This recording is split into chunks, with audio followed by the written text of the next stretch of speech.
part of my power is in my voice and talking about my experience and what I see as the potential solution or the possibility of working together to create new ways of tackling old problems. I think the mission of Public Voices is about recognizing power, how to use our power, how to leverage our power for good or for our issues, and about really building a team of thought leaders. I've been so inspired by these other advocates whose passion is economic justice, social justice, reproductive justice, and who have really focused on how do we get that message out there? How do we change people's minds in a broader way?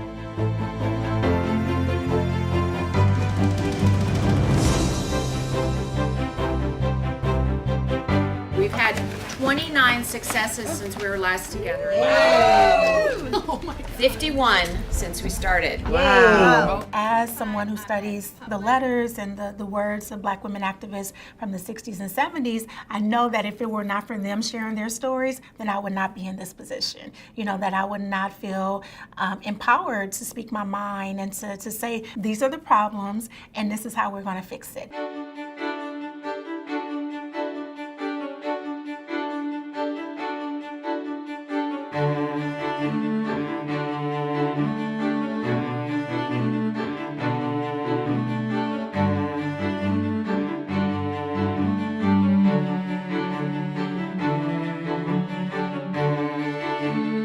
Communities of color, including my community, we're consistently marginalized, and we are at these intersections of violence and poverty and hunger and joblessness, and what we are trying to do is organize within our own communities to rise above those intersections.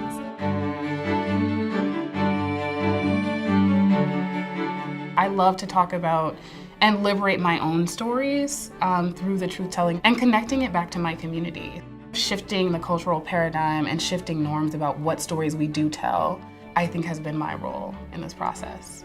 What is being missed by Erykah Badu is that we also live in a rape culture society, right? So we can't just say sex-driven when we know that Black women and girls are constantly being coerced, raped, and sexually assaulted, and Black women are facing sexual violence at the highest rates. When many people see a Made in the USA label, they think that that comes with at least a baseline of worker protections. It must mean minimum wage, and it's the opposite that's true.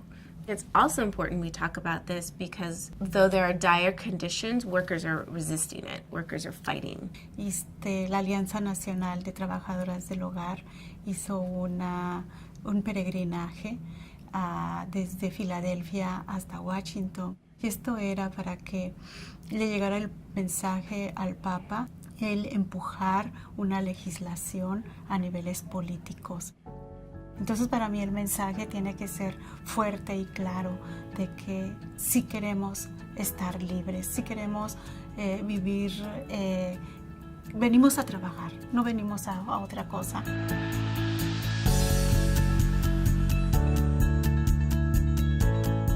I was really grateful that Savannah reached out to me and said, you know, you work on breastfeeding and people of color, and she said, I work on trauma. How can we bring these together? We said, what is lacking? What is missing in this conversation?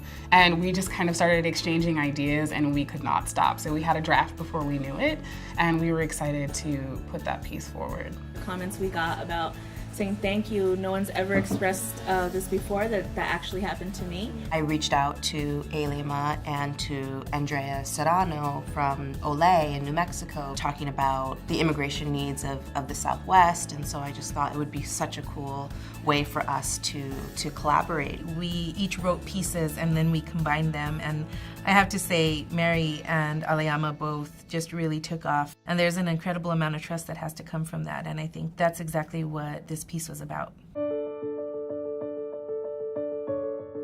It really struck me when, you know, a police officer was murdered in Dallas, where my family lives. It's been really hard to be the daughter of a police officer, to have been married to a police officer, to be the mother of, you know, a young Black son. I think we first have to see each other's humanity. It's not about being in one camp or or the other. It's about really fighting for justice and finding ways to create pathways to that.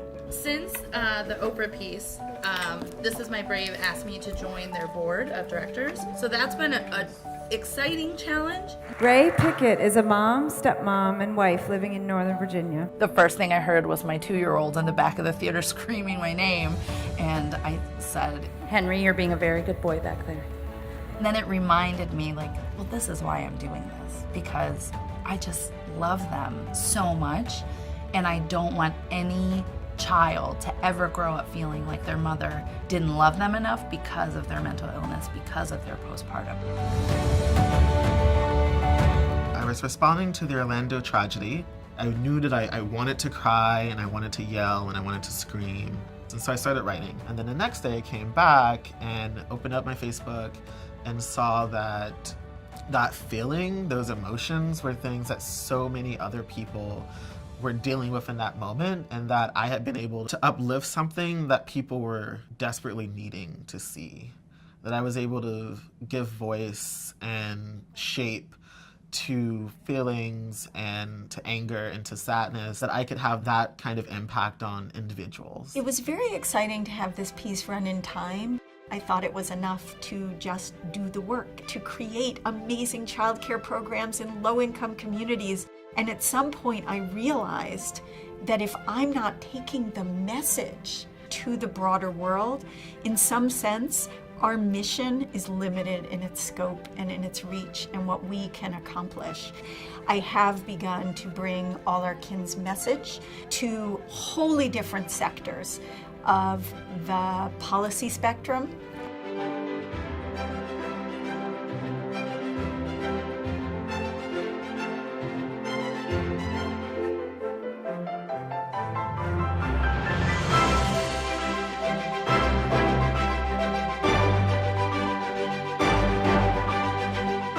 This cohort has made a powerful case for their ideas around reproductive justice and economic justice. We are building a powerful legacy. Seeing and witnessing all these new voices in a chorus of inclusion is really exciting and revolutionary. The ideas that we put out in the world are the blueprint for the culture that we get. It's about which wars we fight, which diseases we fight, who will go to college, who will go to prison, who the police force will protect, who the police will see as threat, who will go down in the history books, and who will shape our future. Getting to walk into a room with so many amazing people who have so many amazing ideas, I leave and I feel immensely powerful and also immensely hopeful.